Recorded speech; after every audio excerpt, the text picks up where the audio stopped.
ragazze mie e ragazzi miei e bentornati sul mio canale. Allora, abbiamo cambiato postazione, nel senso che inauguriamo oggi la nuova playlist del canale, il salotto di Tarot Antique. Perché ho voluto creare questa playlist? Perché ci sono tante sfaccettature della mia vita che voglio condividere con voi, sempre all'insegna del successo quotidiano. Sai, sono quelle cose pratiche, quotidiane, che mi fanno vivere bene, benissimo rispetto a quello che la nostra anima, la mia anima, ci mette davanti per evolvere, no? E quindi in questa playlist parleremo un po' anche di naturopatia, di metodi pratici, insomma, si chiama sempre Ta Romantique, cioè essere romantiche o romantici con noi stessi, quindi improntati alla cura di sé, all'amore di sé. Vediamo che cosa esce. Sapete che mi faccio sempre ispirare, ma in questo video preciso, oggi reduce da, sapete, tanto ormai, le nostre influenze, l'influenza che possiamo avere, l'influenza, raffreddore, tosse nei periodi invernali, ma ce la possiamo avere in tutto l'anno, no?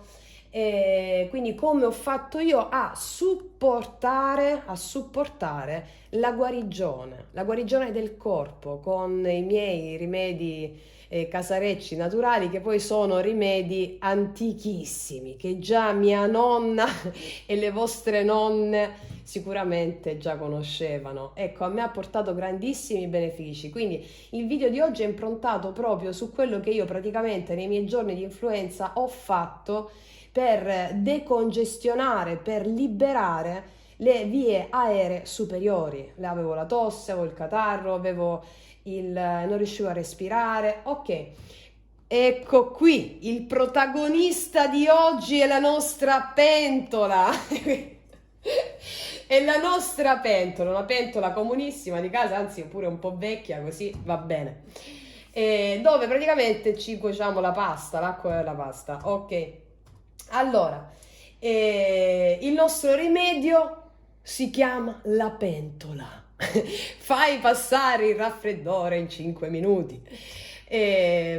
Quindi di cui voglio parlarvi oggi si chiamano i suffimigi, ossia sono i vapori che noi inaliamo. Tra l'altro anche gli antichi romani lo facevano nelle saune, quindi è una cosa leggermente antica e che funziona.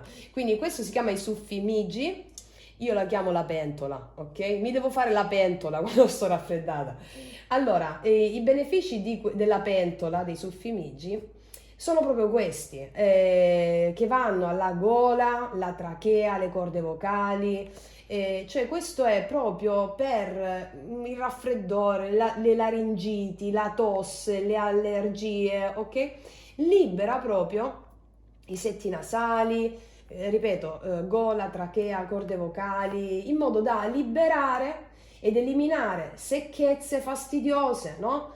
Catarro, disturbi dovuti magari a virus, batteri, allergie. Quindi succede? Qua abbiamo un duplice lavoro, cioè il calore che inaliamo con l'acqua bollente, il calore e il vapore, sciolgono muco e catarro, decongestionano le vie aeree superiori. Poi, basterebbe anche questo. Poi, mettere dentro degli oli essenziali determina un'azione ancora più incisiva nel processo di guarigione. Io uso l'olio di Tea Tree. L'olio di Tea Tree, io prendo questo dell'erba mea perché sono quelli che si possono anche ingerire con le dovute precauzioni. Però ripeto, ragazze, quando si parla di ingerire qualcosa, eccetera, fatevi comunque guidare da un naturopata, da un medico illuminato, ecco, che si occupi di medicina integrata. Comunque il naturopata è già predisposto. Io uso l'olio di Tea Tree, va bene? Potete usarlo. Allora, faccio vedere l'olio di Tea Tree è in questo modo qua. Allora, Tea Tree, ne mettete, eccolo qua, ecco qua. Ne mettete 3 gocce, ma adesso vi faccio vedere come si fa, è una cosa talmente facile. Ecco, quindi l'olio di teatri per tutte le infezioni, tutto. Io lo uso per tutto, cioè se non ho il teatri a casa o in viaggio, ovunque, cioè prima di tutto, prima del biglietto aereo, io ho il teatri, cioè io faccio il biglietto del treno e dell'aereo anche al teatri, quindi c'è prima lui, poi vengo io. Quindi 100% naturale deve essere, ragazzi, mi spiego, 100% naturale. Questo qui io prendo da una vita l'erba mea, quindi 100% naturale. Sapete che se non ho sperimentato qualcosa io manco proferisco parola. Quindi che vi stavo dicendo? Allora, basterebbe l'acqua bollente, adesso vi faccio vedere come si fa, per sciogliere catarro, secchezza, eccetera. Perché ci mettiamo anche l'olio essenziale? Perché gli oli essenziali, quando noi inaliamo, grazie all'apertura col vapore dei bronchi, le vie aeree superiori, ok? Allora, che succede? L'olio essenziale si inala il principio attivo dell'olio e le proprietà benefiche, cioè tutto aperto va a impattare ancora di più nella ripresa e nel sostegno della guarigione. Quindi è importante tenere il viso, adesso vi faccio vedere come si fa, a circa 30 cm da qua, più o meno qua, a questa distanza qui, cioè deve essere così, ok? Dovete tenere il viso così, con l'asciugamano sopra, ora vi faccio vedere. E dovete stare per 10 minuti. Allora, quando ho avuto l'influenza, io l'ho fatto 3 volte al giorno, la mattina appena sveglia. A mezza giornata, succedeva che dopo pranzo solitamente lo facevo, verso le 2:30, le 3, e poi prima di coricarti. Quando è il raffreddore, insomma la fase acuta del sintomo, la malattia, farlo 3 volte, poi piano piano a scemare fino a una volta al giorno. Quanti giorni dovete farlo? Fino a quando non state bene, fondamentalmente, ragazze e ragazzi, ok? Fino a quando non state bene, non c'è una cosa precisa. Cos'altro vi volevo dire?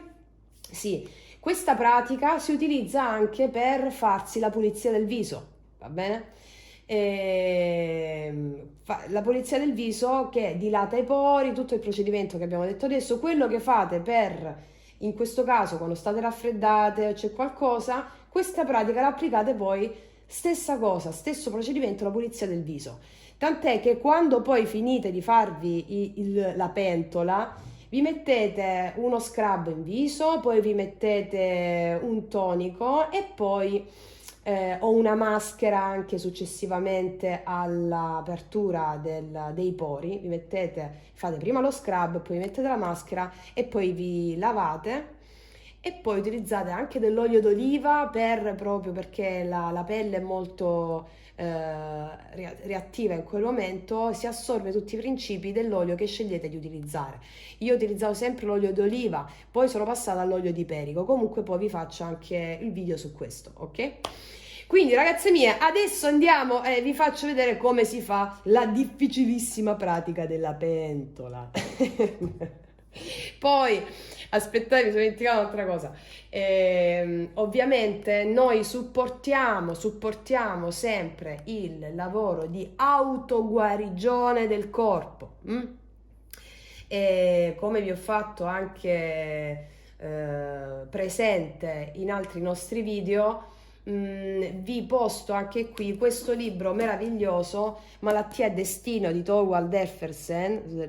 Sapete, io il tedesco e inglese non è che mi piacciono molto, quindi non so manco leggerli. Vabbè, Malattia e destino, il valore e il messaggio della malattia, ok? Il raffreddore, come l'influenza, come tutto ciò che il corpo somatizza e quindi arriva il sintomo nel corpo, è un messaggio. Va bene? Ma vi leggerò il trafiletto dedicato proprio a questo appena finisco vi faccio vedere prima come si fa la pentola e poi leggiamo questo proprio per accompagnare il processo di guarigione, che più che un fenomeno di sanità è un fenomeno di santità, ossia la guarigione è una dilatazione di coscienza, perché il sintomo risponde sempre ad una disarmonia psico-spirituale che si manifesta nel corpo, affinché noi coscientemente ne prendiamo atto e iniziamo un percorso di guarigione psico-spirituale, tant'è che poi il sintomo scompare e non ci viene in forme più invasive. Ma adesso vi faccio vedere come si fa la nostra pentola.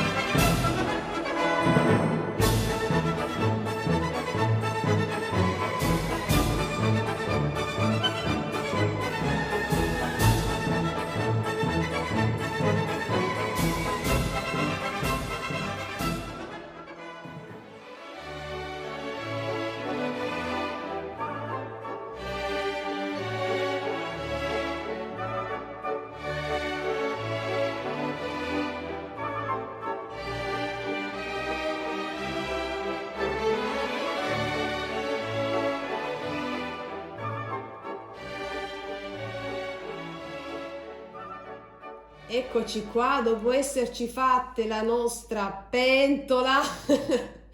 Allora, per supportare, continuare il supporto del lavoro psico-spirituale, andiamo a vedere, a leggerci le nostre curiosità sul sintomo, appunto con malattia e destino. Ci ho messo i segnetti, quello che proprio vi volevo leggere. Allora, la qualità temporale della sintomatica. Allora, l'esatto momento in cui il sintomo fa la sua comparsa può fornire importanti informazioni sul problema che si manifesta nel sintomo. Tutti i fatti che si svolgono contemporaneamente alla comparsa del sintomo costituiscono il campo della sintomatica e devono essere presi in considerazione insieme. Cioè, quando arriva un sintomo ci sono dei fatti importanti da prendere insieme, tutti insieme. Qui non si tratta soltanto di considerare eventi esterni, si tratta soprattutto di prendere coscienza di processi interiori. Di quali pensieri, argomenti e fantasie ci si stava occupando quando è apparso il sintomo? Cioè, queste sono proprio le domande da farsi quando arriva un sintomo che iniziano a lavorare dentro di noi per l'adempimento del messaggio di quel sintomo a livello psico-spirituale. Di che umore si era quando è arrivato il sintomo? Cioè, ragazzi, già queste domande bastano a fare il lavoro interiore, va bene? Ok. Erano giunte notizie particolari? C'erano stati cambiamenti nella vita? Va tenuto presente che spesso proprio i fatti ritenuti privi di importanza e poco significativi nella realtà risultano importanti. Dato che nel sintomo si manifesta qualcosa di represso, anche tutti i fatti che hanno a che fare col sintomo vengono repressi nella loro importanza e svalutati di conseguenza. Mi spiego, no? Per lo più non si tratta delle grandi cose della vita, perché quelle grandi cose le si affronta consapevolmente. Le piccole innocenti cose della vita quotidiana sono spesso i segnali di allarme di problematiche represse. Quindi tutto ciò che è piccolo riteniamo piccolo e si accumulano, si accumula una cosa piccola più una cosa piccola, reprimiamo piccole, poi esplodono con un sintomo. Appunto qua dice sintomi acuti come raffreddore, malessere, diarrea, bruciore di stomaco, mal di testa, ferite e simili reagiscono in modo molto esatto dal punto di vista temporale. Qui vale veramente la pena di chiedersi che cosa si è fatto, pensato o fantasticato in quel momento, cioè prima che arrivasse il sintomo.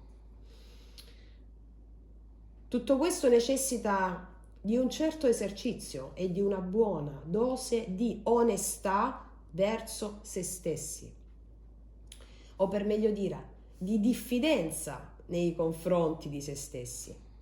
Chi presume di conoscersi bene e di poter quindi decidere su due piedi che cosa va bene e cosa invece non va, non riuscirà mai ad ottenere particolari successi sulla via della conoscenza di se stessi.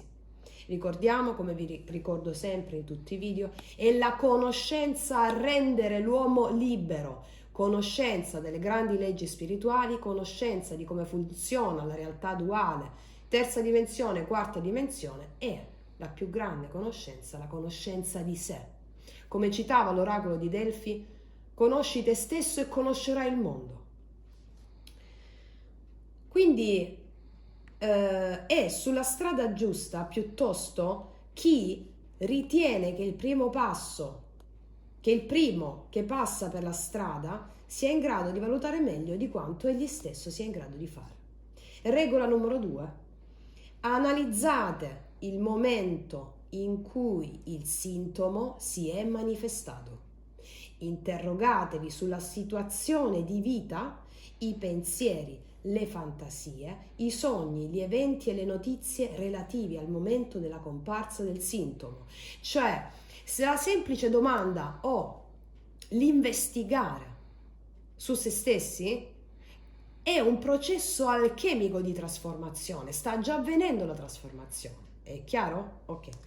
Poi avevo messo l'altro punto, ovviamente invito a leggere il libro perché è proprio veramente una Bibbia, giusto quello che ho ritenuto più opportuno in questo momento, per risvegliare la coscienza. Le conseguenze forzate, cioè dove ci induce, a cosa ci induce il sintomo? Quasi tutti i sintomi costringono a modificare il comportamento. Queste modificazioni sono divisibili in due gruppi. Da un lato, i sintomi ci impediscono di fare delle cose che avremmo fatto volentieri. Dall'altro, i sintomi ci costringono a farne altre che non vorremmo fare. Per esempio, un'influenza ci impedisce di andare a un ricevimento e ci costringe a restare a letto. Una gamba rotta ci impedisce di fare dello sport e ci costringe alla tranquillità. Questi cambiamenti del comportamento fanno capire molto bene le intenzioni che ha il sintomo. Una modificazione forzata del comportamento è una correzione forzata e dovrebbe quindi essere presa seriamente. Il malato tende ad opporsi a questi cambiamenti e in genere cerca con tutti i mezzi di riequilibrare la situazione per poter riprendere il ritmo abituale di vita. Per questo riteniamo importante che per una volta ci si lasci veramente coinvolgere da questi fatti che disturbano, cioè invitano a stare presenti al sintomo, perché non c'è altro maestro più importante del sintomo o della malattia. Un sintomo corregge sempre soltanto atteggiamenti unilaterali, ossia il sintomo corregge, non disturba perché vuole correggere la tua direzione, che in modo unilaterale voglio andare solo da quella strada, tu e ci sbatto la testa. No, guarda anche il polo opposto della cosa. Per esempio, una persona super attiva viene costretta a starsene tranquilla. L'anima ti sta dicendo ferma, ferma. La persona agitata viene impedita nei suoi movimenti. Il patito della vita di società resta isolato. Quindi il sintomo mette in luce il polo non vissuto. C'è sempre bisogno di un equilibrio, come vi dico sempre. Nel mezzo sta la virtù, in medio stat virtus. A questo noi dovremmo fare attenzione e rinunciare volontariamente a quanto ci viene tolto accettando l'imposizione, cioè ci sta dicendo dobbiamo accogliere l'imposizione del sintomo. La malattia è sempre una crisi e ogni crisi richiede evoluzione. Ogni tentativo di raggiungere di nuovo lo stato in cui ci trovavamo prima della malattia è ingenuo o sciocco. La malattia vuole portare a rive nuove, sconosciute e non vissute. Solo quando noi seguiremo consapevolmente e liberamente cioè quando noi seguiamo liberamente il richiamo della malattia e ci abbandoniamo a questo sapendo che c'è un messaggio importante che deve essere adempiuto, riusciremo a dare un senso alla crisi. Regola numero 4. Le 2 domande da porsi quando arriva un sintomo, una malattia. Che cosa mi impedisce di fare il sintomo? Cioè, cosa mi sta impedendo di fare il sintomo in quel momento? Seconda domanda. A che cosa mi costringe il sintomo? Cioè, a cosa mi sta costringendo il sintomo? Cosa mi sta costringendo di fare invece? Queste due domande portano molto rapidamente al tema centrale della malattia e di conseguenza all'adempimento spirituale che la malattia ci vuole fare integrare, quel messaggio lì. Ora, un altro punto che ho messo in evidenza è questo rispetto al raffreddore e alle affezioni appunto influenzali. Prima di concludere l'argomento respirazione, consideriamo rapidamente i sintomi del raffreddore, in quanto essi colpiscono soprattutto gli organi della respirazione. L'influenza e il raffreddore sono processi infiammativi acuti e così sappiamo che sono l'espressione di un conflitto. A questo punto non ci resta altro da fare che considerare i punti in cui il processo infiammativo si manifesta. Un raffreddore si manifesta sempre in situazioni di crisi, quando veramente non se ne può più. Può darsi che a qualcuno il concetto situazione di crisi suoni troppo violento. Naturalmente non intendiamo crisi decisive, vitali, va bene? Che peraltro si esprimono in sintomi altrettanto violenti.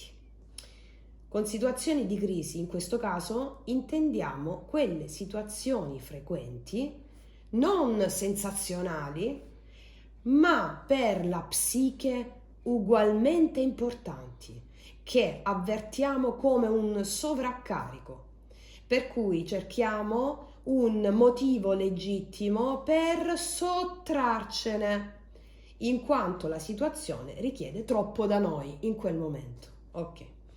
Dato che non siamo pronti per il momento ad accettare consapevolmente la provocazione di queste piccole situazioni quotidiane e i nostri desideri di fuga, mi spiego? Arriviamo a una somatizzazione sul nostro corpo e il nostro corpo si assume la nostra stanchezza e il nostro fastidio. Attraverso questo adempimento, cioè attraverso questa via inconscia, cioè che il sintomo fa sul corpo, raggiungiamo il nostro scopo, addirittura col vantaggio che tutti hanno una piena comprensione per la nostra situazione, cosa sulla quale non avremmo probabilmente potuto contare se avessimo elaborato il conflitto a livello consapevole.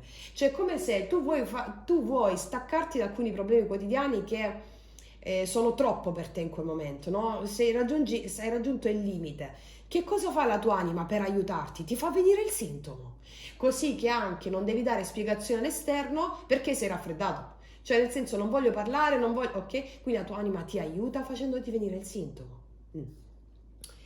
Il nostro raffreddore ci consente di sottrarci un pochino alla situazione incombente e di rivolgerci un po' di più a noi stessi. Possiamo vivere la nostra sensibilità a livello corporeo, cioè la nostra interiorità ci fa chiudere in noi stessi, ci dà la possibilità di meditare, di essere presenti.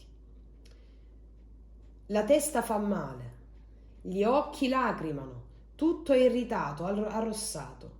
questa sensibilità generalizzata può arrivare a degli eccessi. Nessuno deve venirci vicino, niente, nessuno ci deve toccare. Il naso è intasato e rende impossibile ogni tipo di comunicazione. Con la minaccia, non avvicinatevi, sono raffreddato, si riesce a tenere tutti a distanza, cioè quello che inconsciamente vogliamo realizzare lo realizza il raffreddore, l'anima attraverso il sintomo del raffreddore. Questa situazione di distacco può essere rafforzata dagli starnuti, che trasformano la respirazione in un'arma di aggressione. Anche il linguaggio come mezzo di comunicazione viene ridotto al minimo dalla gola irritata e dalla voce roca. In ogni caso, non sarebbe possibile sostenere una situazione di confronto, cioè proprio non voglio parlare, non voglio perché non ho niente da dire in questo momento, cioè l'anima ti impone un'analisi introspettiva prima che tu possa proferire parola, cioè una parola più evoluta dalla situazione di stress. Una tosse violenta mostra nel più chiaro dei modi che il piacere della comunicazione si limita a gettare qualcosa in faccia alla gente. Non meraviglia che in questa situazione di difesa anche le tonsille funzionino come uno dei più importanti organi difensivi del corpo e lavorino a pieno ritmo. Infatti si gonfiano tanto che non è più possibile inghiottire tutto e quindi a livello psicosomatico proprio non posso più digerire, inghiottire queste cose, mi devo fermare. Quando arriva il sintomo acuto di queste infezioni o infiammazioni. E quindi una situazione che dovrebbe far meditare il paziente e portarlo a chiedersi che cosa non riesca più a mandare giù. Inghiottire è infatti un atto di accettazione ed è appunto questo che non accettiamo più. Cioè inghiottire determinate cose in quel momento quotidiane non ce la facciamo più. Il raffreddore ce lo mostra a tutti i livelli. I dolori alle articolazioni e la sensazione di sfinimento, dell'influenza paralizzano ogni movimento e a volte addirittura attraverso dolori alle spalle danno la precisa sensazione del peso dei problemi che caricano le spalle della persona sfinendola. Una gran quantità di questi problemi cerchiamo di allontanarla sotto forma di catarro e più ce ne liberiamo più ci sentiamo alleggeriti. Il catarro ostinato che da principio bloccava tutto, interrompendo ogni comunicazione, deve sciogliersi e divenire fluido affinché le cose possano rimettersi in movimento. Così alla fine ogni raffreddore rimette in moto qualcosa e segnala un piccolo progresso in una situazione in evoluzione. La medicina naturale vede giustamente nel raffreddore un sanissimo processo di purificazione che libera il corpo dalle tossine sul piano psichico. Le tossine sul piano psichico corrispondono a problemi che analogamente devono essere resi più fluidi ed essere risolti. Quindi le tossine sul piano psichico sono i problemi che devono essere risolti e diventando più fluidi, così come nella controparte materiale il catarro, mentre si scioglie, rende più fluide quelle tossine lì sul piano fisico e sul piano psichico, come sopra così sotto. Corpo e anima escono fortificati da tale crisi fino alla prossima volta che ne avremo abbastanza di nuovo e quindi ricapiterà magari un altro raffreddore o altre situazioni, infiammazioni, qualcosa di acuto. Quindi, ragazze mie, ecco qui l'epilogo della nostra pentola. Quindi, ragazze e ragazzi, mi auguro di avervi dato un assist nella presa di coscienza dell'amore di sé, dell'amore di voi stessi. Io vi abbraccio profondamente, noi ci vediamo alla prossima e come sempre, che Dio vi benedica! Mua!